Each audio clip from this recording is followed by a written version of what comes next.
Back at చింత్యో blogs. నేను గీతాని. ఏంటి first doors మొక్కలు వర్షం చూపిస్తుంది అనుకుంటున్నారా? ఏం లేదండి, వైజాగ్లో వర్షం పడుతుంటే సో జస్ట్ ఆ వ్యూ, ఆ క్లైమేట్ ఒకసారి చూపిస్తున్నాను.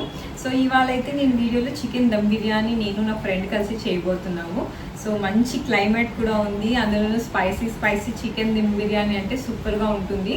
సో మిస్ కాకుండా రెసిపీ అంతా చూడండి. వీడియో నచ్చినట్టయితే లైక్ చేయకుండా మాత్రం అస్సలు వెళ్ళొద్దు. ఫస్ట్ టైం ఛానల్లోకి వచ్చింటే మాత్రం సబ్స్క్రైబ్ చేసుకోండి. సో ఇవాళ yummy tasty tasty chicken dum biryani ఎలా చేయాలో చూసేద్దాం. నయనతార మూవీలో చూసానండి, బిర్యానీ ఈజ్ అన్ ఎమోషన్ అని చెప్పి తనకి బిర్యానీ చేయమని అందరు ఓట్ చేస్తారు. అలాగే మనం ఎన్ని బిర్యానీ పాయింట్స్ ఉన్నా బిర్యానీ మళ్ళీ మళ్ళీ అందరు లైక్ చేసే ఒక ఫేవరెట్ ఫుడ్ అనమాట. అందుకే biryani is an emotion for Indians అంటారు.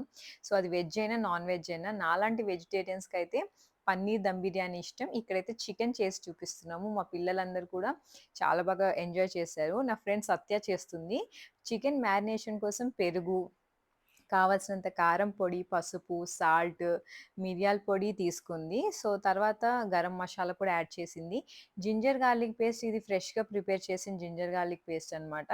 ఇదంతా తీసుకొని ఆయిల్తోనే మిక్స్ చేస్తుంది, వాటర్ ఏమి యాడ్ చేయట్లేదు. ఆయిల్ వేసి మొత్తం బాగా మిక్స్ చేసిన తర్వాత అందులోకి చికెన్ యాడ్ చేసి మ్యారినేట్ చేస్తున్నాం అనమాట. నిమ్మకాయ కూడా ఒకటి ఫుల్ లెమన్ స్క్వీజ్ చేస్తుంది ఇక్కడ. సో ఇదంతా మిక్స్ చేసుకొని చికెన్ ఇందులో మ్యారినేట్ చేసి 1 అవర్ అయితే ఫ్రిడ్జ్లో అయితే పెట్టుకుంది. ఎందుకంటే ఈ పెరుగు, ఈ మసాలాలన్నీ చికెన్లోకి బాగా వెళ్తేనే ఆ ఫ్లేవర్స్ అనేవి ఆ చికెన్కి బాగా పడుతుందని తను నాకు చెప్పింది. సో అదే టైంలో మేము రైస్ కూడా నానపెట్టాం. ఇలాగా ఆనియన్స్ కూడా, ఫ్రైడ్ ఆనియన్స్ కూడా ప్రిపేర్ చేసుకున్నాం. ఆ ఫ్రైడ్ ఆనియన్స్ ఫ్రిడ్జ్లో మ్యారినేట్ అవుతున్న చికెన్, రైస్ నానుతుంది ఇక్కడ. ఈ లోపల కావాల్సిన బిర్యానీ మసాలాస్ అన్నీ రెడీ చేసుకున్నాం. స్టవ్ మీద ఒక గిన్నెలో ఇంకా రైస్ని ఉడికించాలి కదా, ఒక 60% అలాగా. సో వాటర్ అయితే పెట్టేసుకొని బిర్యానీ ఆకు, బిర్యానీ మసాలాలు అన్నీ యాడ్ చేసేసాం అందులో. సో మీరు అందులోనే కొంచెం పుదీనా, కొత్తిమీర కూడా యాడ్ చేసింది. నెయ్యి యాడ్ చేస్తుంది ఇక్కడ. ఎందుకంటే రైస్ బాగా బాయిల్ అవ్వాలి కాబట్టి ఆయిల్ వద్దని రైసే, నెయ్యే యాడ్ చేసి ఆ తర్వాత రైస్ యాడ్ చేస్తుంది. సాల్ట్ కూడా వేసింది, ఎందుకంటే రైస్కి కొంచెం సాల్ట్ ముందే యాడ్ చేస్తేనే దమ్లో బాగుంటుందని చెప్పింది. సో ఇక్కడ రైస్ చెక్ చేస్తుంది కుక్ అయింది అనమాట. సో కుక్ అయినాక రైస్ పక్కన పెట్టేసింది. ఇక్కడ ఇంకా బిర్యానీని దమ్ చేయడానికి ఒక మందపాటి బిర్యానీ పాట్ అయితే తీసుకున్నాము. ఇందులో కూడా కావాల్సినంత నెయ్యి యాడ్ చేసి బిర్యానీ స్పైసెస్ అన్నీ యాడ్ చేసింది. ఆ తర్వాత చికెన్ మ్యారినేట్ చేసి పెట్టాం కదా, దాన్నైతే బౌల్లోకి యాడ్ చేసింది. చికెన్ని ఒక 10 మినిట్స్ అలాగా ఉడికిచ్చింది, చికెన్లోంచి వాటర్ అంతా బయటకు వచ్చేంత వరకు. ఆ తర్వాత ఇక్కడ తను లేయరింగ్ చేస్తుందనమాట. బిర్యానీలోకి ఆ లేయర్సే మనకి ఇంపార్టెంట్ కదా. సో చికెన్ ఒక 10 మినిట్స్ ఉడికిన తర్వాత ఒక లేయర్ పుదీనా, కొత్తిమీర, ఫ్రైడ్ ఆనియన్స్ యాడ్ చేసి మళ్ళీ రైస్ యాడ్ చేస్తుందనమాట. సో దమ్ బిర్యానీకి నేను చూసింది ఏంటంటే నెయ్యి అనేది కొంచెం ఎక్కువే పడుతుంది. రైస్ బాయిల్ అయ్యేటప్పుడు యాడ్ చేయాలి, దమ్ చేస్తున్నప్పుడు యాడ్ చేయాలి. ప్రతి లేయర్‌కి పుదీనా, కొత్తిమీర, ఫ్రైడ్ ఆనియన్స్ వేసుకుంటూనే ఉండాలి. సో ఇక్కడ లేయర్స్ అనేవి మనకి ఎన్ని కావాలో అన్ని యాడ్ చేయొచ్చు. ఒక లేయర్ యాడ్ చేసిన తర్వాత ఇక్కడేమో తను కుంకుమ పువ్వు వాటర్ వేస్తుంది. ఆ తర్వాత మళ్ళీ నెయ్యి యాడ్ చేస్తుంది. సేమ్ ప్రాసెస్ అనమాట.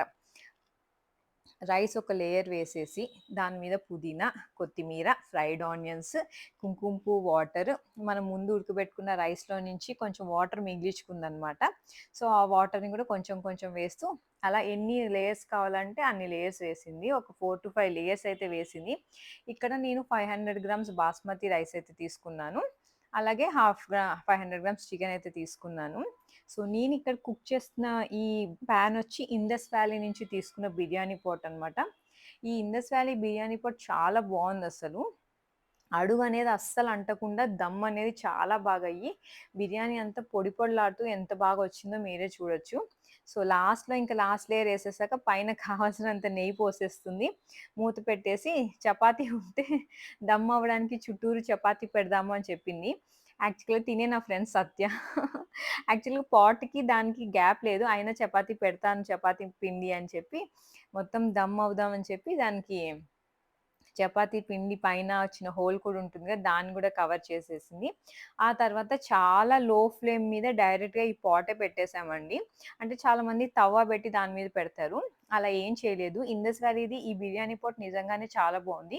సో, మీకెవరికైనా ఈ బిర్యానీ పాట్ కావాలి అనుకుంటే కింద నా కూపన్ కోడ్ ఇస్తాను. వైజాగ్ అని. ఆ కూపన్ కోడ్ యూజ్ చేసుకుంటే మీకు ఎక్స్‌ట్రా 12% ఆఫ్ కూడా వస్తుంది ఇండస్ వ్యాలీ నుంచి. సో, మీరు కూడా ఈ బిర్యానీ పాట్ అనేది పర్చేస్ చేసుకోవచ్చు. చూడండి ఫ్లఫీగా ఎట్లా రెస్టారెంట్ స్టైల్‌లోనే వచ్చింది. యాక్చువల్‌గా సత్య డ్రీమ్ ఏంటంటే క్లౌడ్ కిచెన్ పెట్టుకోవాలని. తను నిజంగా అంత బాగా వంట చేస్తది. బట్ ఏదో కొన్ని కారణాల వల్ల తను జాబ్ అయితే చేస్తుంది ఇప్పుడు. క్లౌడ్ కిచెన్ చేయట్లేదు. సో, సూపర్‌గా వచ్చింది అని చిన్ని చెప్తుంది. నేను నాన్ వెజ్ తినను కాబట్టి నేను టేస్ట్ చూడలేదు. బట్ బిర్యానీ అయితే నిజంగానే చాలా చాలా బాగొచ్చిందనమాట. లేయర్స్ అన్నిటితో పర్ఫెక్ట్‌గా కుక్ అయింది. సో, మనం రైస్ ఉడికిచ్చినప్పుడు ఆ వాటర్ అంతా పడేయకుండా రైస్ సెపరేట్‌గా ఉడికిస్తున్నాం గదా! దమ్‌కి. ఆ రైస్‌లో నుంచి కొంచెం వాటర్ ఎత్తి పెట్టుకొని ఇవి లేయర్స్ వేస్తున్నప్పుడు ఆ వాటర్స్ అందులో యూజ్ చేసుకుంటే బావుంటుంది. సో, ఫైనల్‌గా బిర్యానీ అంతా అయ్యాక నా పిల్లలు, సత్య పిల్లలు, నా ఫ్రెండ్ రాజీ పిల్లలు అందరూ కూర్చొని ఎంజాయ్ చేస్తున్నారు. సూపర్‌గా ఉంది అని చెప్తున్నారు. సో, మీరు కూడా డెఫినెట్‌గా ఈ చికెన్ దమ్ బిర్యానీ అయితే ట్రై చేసి ఎలా వచ్చిందో నాతో అయితే కామెంట్ సెక్షన్‌లో షేర్ చేసుకోండి.